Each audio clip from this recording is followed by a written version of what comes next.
stand and host until we find a guy named Juan. And this is Channel 1 News. Let's get right into it. Our story today takes us into the world of politics. The only place where it's okay for you to wish an old person inches closer to death. While we're on the topic of being inches from death, holy shit. Okay, yeah, please wait. Anyways, this election cycle has been nothing less than a categorical clusterfuck, filled with lies, drama, people eating cats and dogs, plus we got the national introduction of two level 10 Midwestern dads who, under different circumstances, would have otherwise met at a bait shop outside of a lake in Minnesota. But, to be honest, this whole election thing was exhausting. I think selecting our national leader should be much simpler. Using AI to cycle through qualities of past presidents and flip-flopping between right and left-wing leaders every 4 years, based on the criteria we set in place, makes a little more sense to me.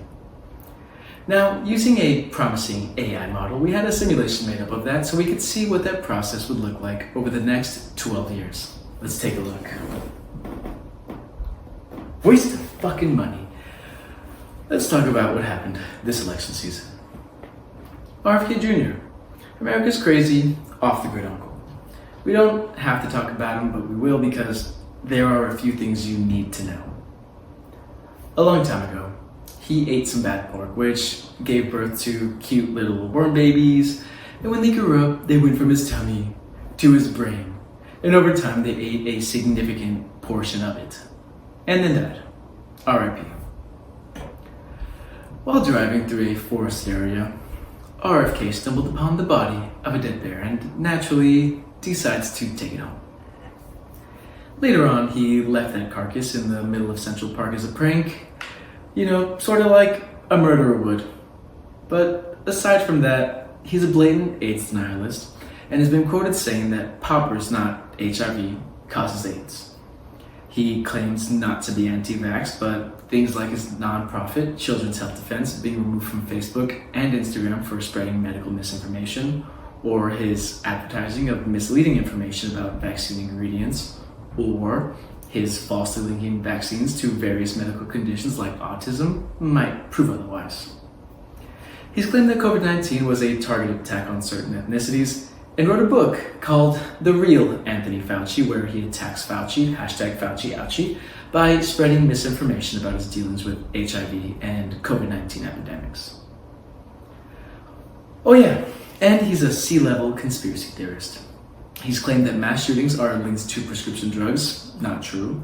He told Rolling Stone in 2006 that he thought the 2004 election was a sham due to voter fraud. Not true. And he spread conspiracies about how the CIA was involved in killing his uncle. Now, honestly, I sort of believe this one, but it's technically not true. Now, that we're through all the fun stuff, the main goals of his 2024 campaign were to bring up the lower class and improve the lives of Americans while tackling the issues they held dear. He's pro-choice, which is cool. He proposed enacting policies that favor small and medium businesses and promised to break up too big to fail banks and monopolies. Kennedy even expressed support for giving some kind of massive debt forgiveness that would unleash creative energies and rebuild the country.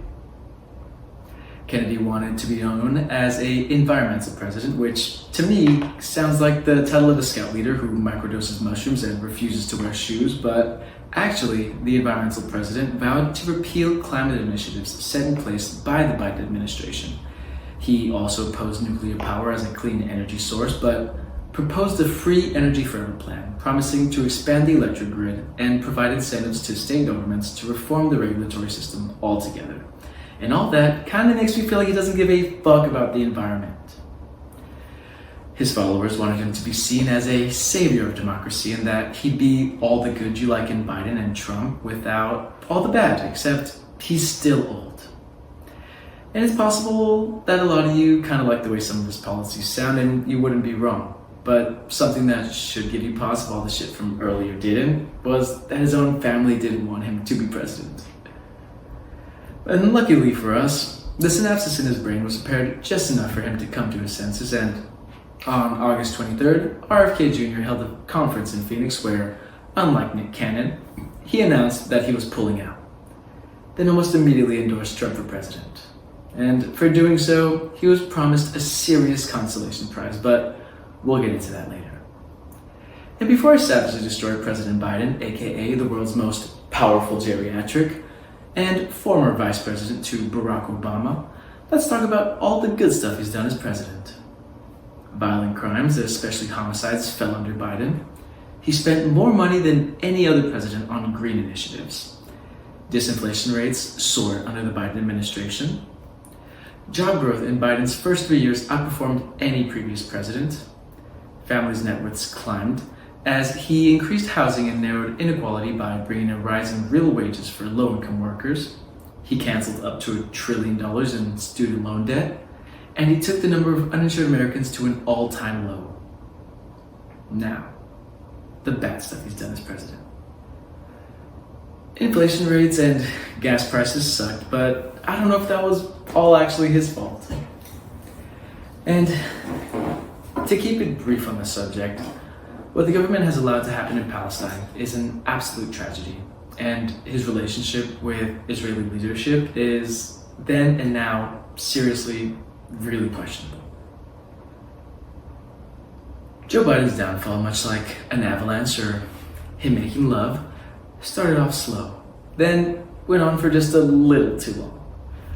Anyways, based on what I've seen online and said on camera, it's obvious that the easiest target for criticism against Biden was his age, and predictably, it became the focal point for his detractors. From there, the attacks expanded to his policies and the quality of his resume. He's built up well in office. While comments like that are common throughout most election cycles, this time around they carried a significant weight. Mostly due to the fact that both candidates could have probably qualified for a senior discount at the movies back in 2005. The debate was scheduled to take place in Hotlanta, and the stage was set for Biden and Trump to go toe-to-toe. It started off as a civilized deliberation of policy between two men with deep respect for one another, and just kidding, the whole thing became a prime example of Biden's inability to keep his shit together. Over the brutal 90-minute debate, Biden struggled to deliver lines and counter the witty orange man. His poor performance that night was considered the most significant outcome to come out of the debate, and just days after the president's public Democratic bedwetting, public figures were calling for him to suspend his campaign. But of course, by July 5th, he was reassuring us that he wouldn't, which was then followed by even more people requesting for him to withdraw from the race. Then, on July 11th, as fate would have it, President Biden was scheduled to deliver a speech meant to assure the American people that he was still fit to be president. But instead of a Viagra-driven, confidence-instilling declaration, we received a totally botched trash speech, which left the nation with a ate Chipotle before CrossFit about to shit your pants type of feeling. And after several days of mounting speculation, on July 21st, Biden finally announced his withdrawal from the 2024 race, offering his endorsement of VP Kamala Harris to replace him as the Democratic presidential nominee. The former senator and person whose laugh is a cause for concern Over there after made waves during her first few weeks. After a swift presidential nomination on August 5th, and for raising over $200 million for her campaign in 5 days. Her tenure as VP, however, has been a bit of a roller coaster. As VP, she's been tasked with tough challenges like reforming voting rights and immigration. In the eyes of the public, she's been kind of a mixed bag, and some see her as a leader, trailblazing, breaking barriers, while others criticize her lack of significant accomplishments.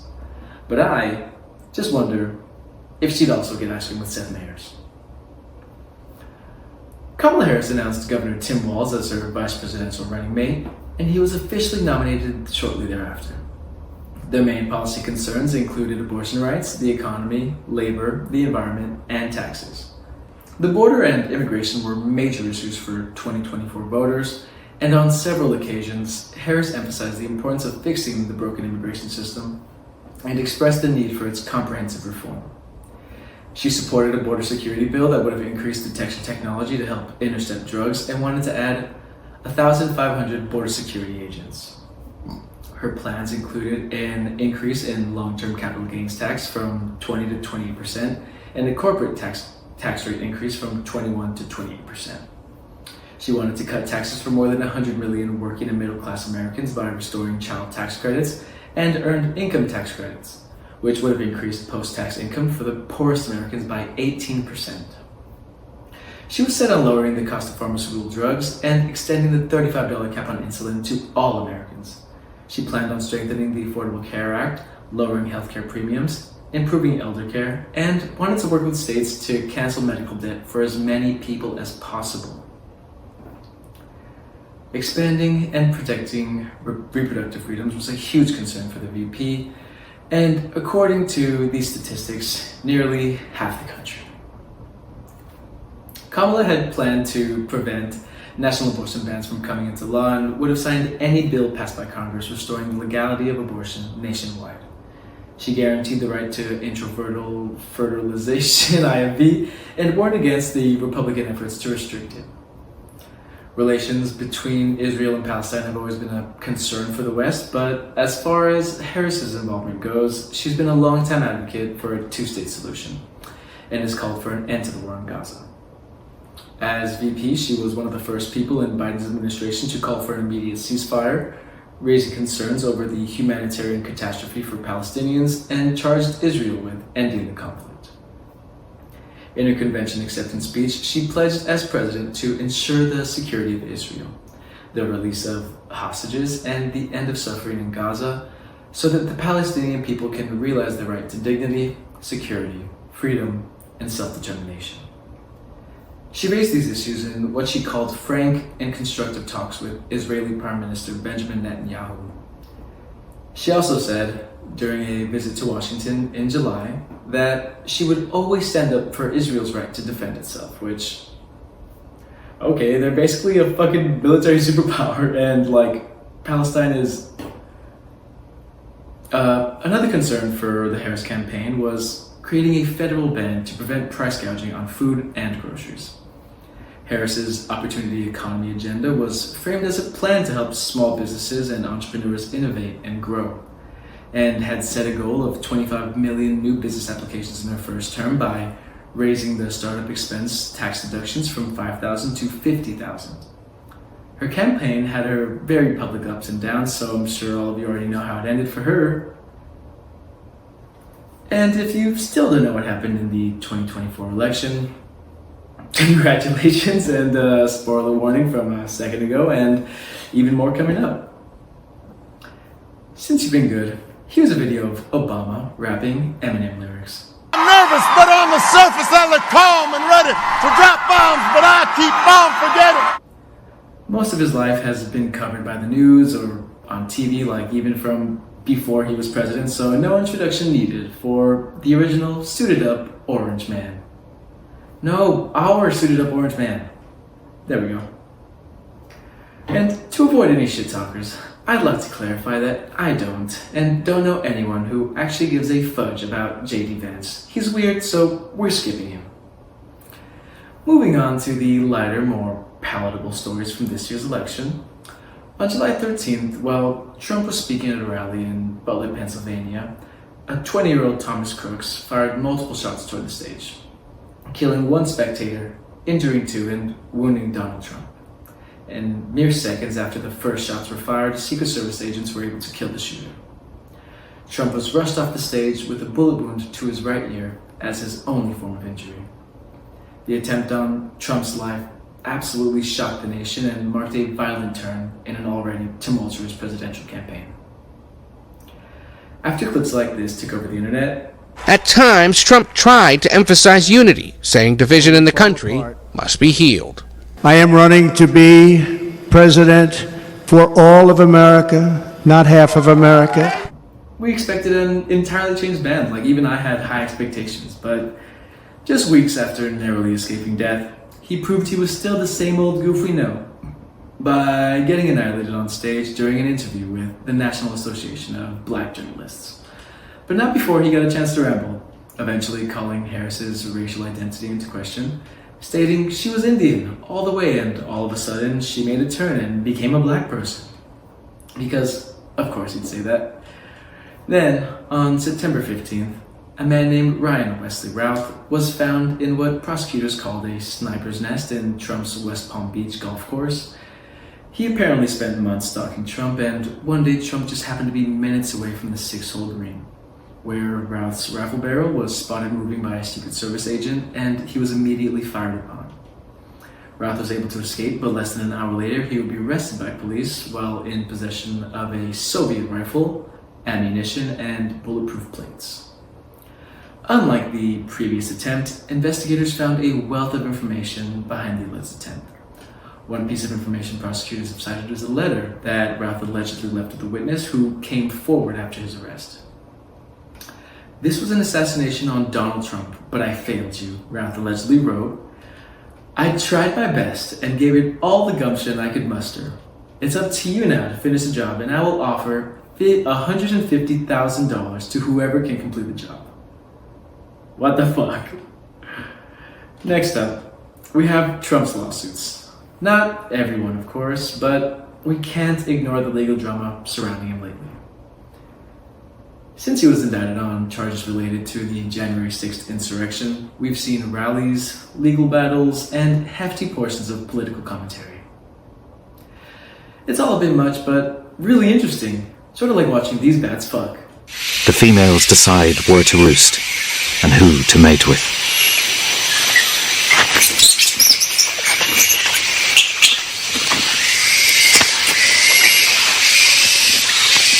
The males are remarkably well endowed.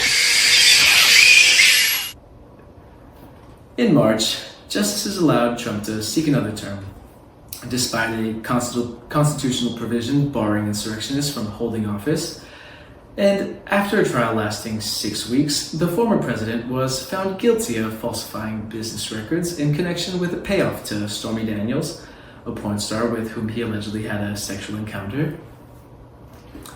And by buying her silence, the payoff helped Trump avoid a possible sex scandal during the final weeks of his 2016 presidential campaign. And this whole ordeal led to Trump eventually becoming the first US president to ever be convicted of a felony. Which, good job. Go get him, Donnie. Weird accomplishment, but congrats. In a landmark term ending in July, the Supreme Court offered mixed signals on issues like guns and abortion, then issued a sustained attack on the power of administrative agencies. In 3 6-3 rulings, the court's conservative supermajority erased a foundational precedent that required courts to defer to agency expertise. They significantly lengthened the time available to challenge agencies' actions and torpedoed the administrative tribunals through which the Securities and Exchange Commission brings enforcement actions.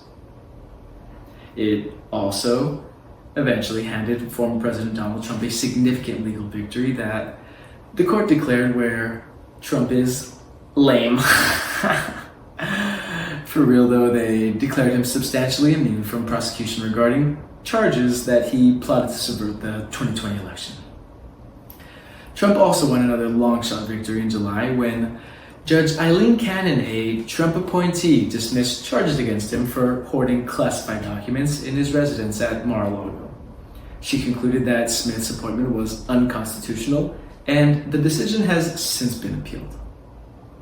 Then, in September, 3 criminal charges against Trump related to election subversion in Fulton County, Georgia, were tossed by a judge, and the remaining charges were indefinitely delayed amid litigation over Fannie Willis's removal from the case. Moving on to Trump's policy agenda project 2025, a sort of to-do list for deranged, ego-feeding monsters. For starters, Trump is going to do what's best for Trump, and he's proven that time and time again. From killing the bipartisan border security deal that would have secured our border, to catering to gun lobbyists by doing nothing to address gun violence, but suggest that we get over it while pushing for more guns in our streets, and Trump even considers arming teachers in our schools a good idea. Project 2025 would grant Trump the unprecedented power to advance a destructive agenda, which includes handouts to corporations and his billionaire buddies like oil executives who, for example, backed his campaign because they'd been promised tax cuts and calmer regulation, opening the door for higher gas prices and sick profits for big oil.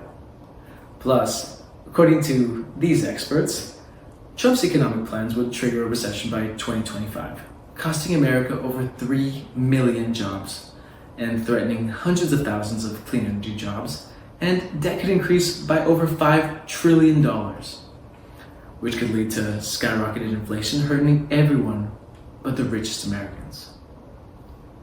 His plan would increase costs for families by at least $3,900 a year via Trump's sales tax on essential imported goods that American families rely on every day, things like gas, food, clothing, and medicine. Trump's plans would raise rents and add $1,200 a year to the typical American mortgage. And his administration would oversee the cutting of Social Security, Medicare, the Department of Education, preschool programs like Head Start, and schools teaching CRT or any other subjects that they don't approve of. And they also want to end the Affordable Care Act. Besides, all you 1%ers out there, I don't know who this is helping. Project 2025 is super mega pro-life, which lines up perfectly with one of Trump's recent bragging sessions where he boasted about how he was responsible for picking the Supreme Court justices who overturned Roe v. Wade, a decision which unleashed Trump abortion bans in states across the country, putting women's lives at risk, and threatening doctors and health providers with jail time for doing what they want and are required to do. He even supports punishment for women who want to have an abortion and has called abortion bans a beautiful thing to watch. Views and comments like this reflect the big wishes for Trump and Project 2025 well, in that they plan to execute nationwide bans on abortions, restrict access to birth control, and plan to force states to report on women's miscarriages and abortions. But of course, the cherry on top of that shit sundae has to be that access to IVF could be jeopardized for countless Americans. Trump and his allies have repeatedly demonized and attacked LGBTQI individuals and their families, and as if that already wasn't enough, the scary agenda sets out to eliminate federal rules protecting LGBTQI individuals from discrimination. They also want to ban porn. What the fuck?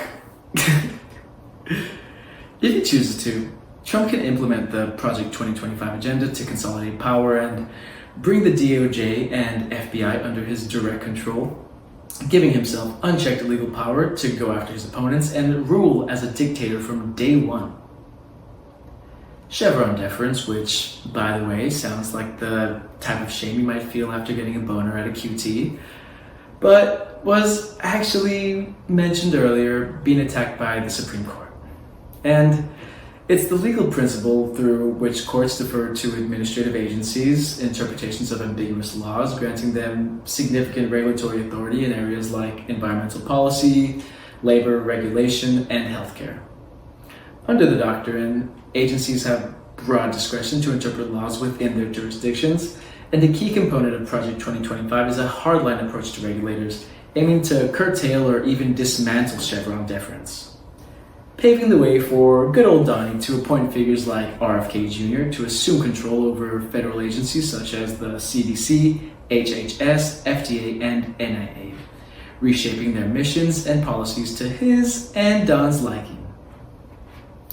Project 2025 also encourages Trump to go beyond nullifying Biden's executive orders on climate change and are advocating for the complete eradication of climate change references from absolutely everywhere, as a means to dismantle what it deems as a government effort to control people. The plan calls for abandoning strategies to reduce greenhouse gas emissions, repealing regulations that curb emissions, downsizing the EPA, and even abolishing the National Oceanic and Atmospheric Administration, which is labeled by the project as a main driver of the climate change alarm industry. Critics argue that disbanding NOAA not only undermines vital scientific research, but also endangers lives by prioritizing climate denial over public safety. Trump's Schedule F plan aims to overhaul the federal workforce by firing and rehiring government employees based on loyalty rather than expertise, forming federal agencies to align with his agenda. Additionally, moves like this would influence judicial appointments, potentially pushing courts further to the right. In one sec, do you think him using strategies like this should raise questions about the viability of his civil service and its ability to function effectively? No, yeah, you're right, this is America. When it comes to immigration, Trump really knows how to pander to xenophobes.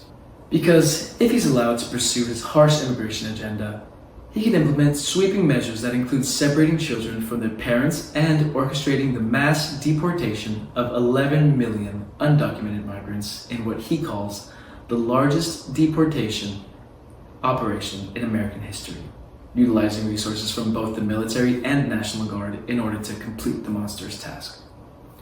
Trump's hope in sealing the border and stopping the migrant invasion would rely on deploying military troops to the US-Mexico border, constructing detention facilities, and reinstating policies like Remain in Mexico, which forces asylum seekers to await their court proceedings outside of the US. He also aims to end birthright citizenship for children of undocumented parents and wants to impose ideological screenings for immigrants. Trump's reasoning for a strict border policy is shifty to say the least, but he regularly cites migrant crime as a huge issue and is widely credited with fueling the narrative that migrant crime is sweeping the nation like Chaperone on a summer tour, a claim which is disproven by statistics. The first thing, not the Chaperone thing. He also blames immigration for rising housing, education, and healthcare costs, claims which all also happen to be disproven by statistics. On the flip side of his gripes with immigration, he proposed issuing automatic green cards for foreign graduates of US universities, which was super nice of him, right? Like, makes up for all the immigration stuff. You know, it's actually crazy that allegations of fascism and racism can just be another thing that happens to our political leaders.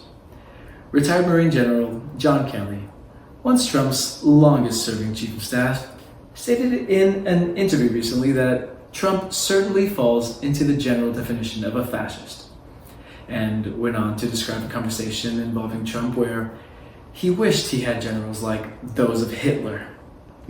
When confronted with this claim, Trump put away his pocket-sized copy of Mein Kampf, then was like, I no say that, denying ever praising Hitler.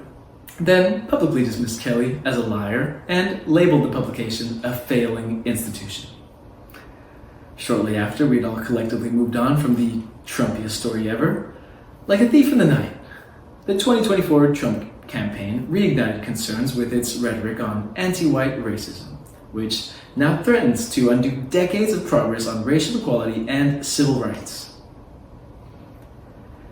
If all the things went the way we wanted them to, this would have been the final time we had to worry about a roided up Oompa Loompa taking over the White House.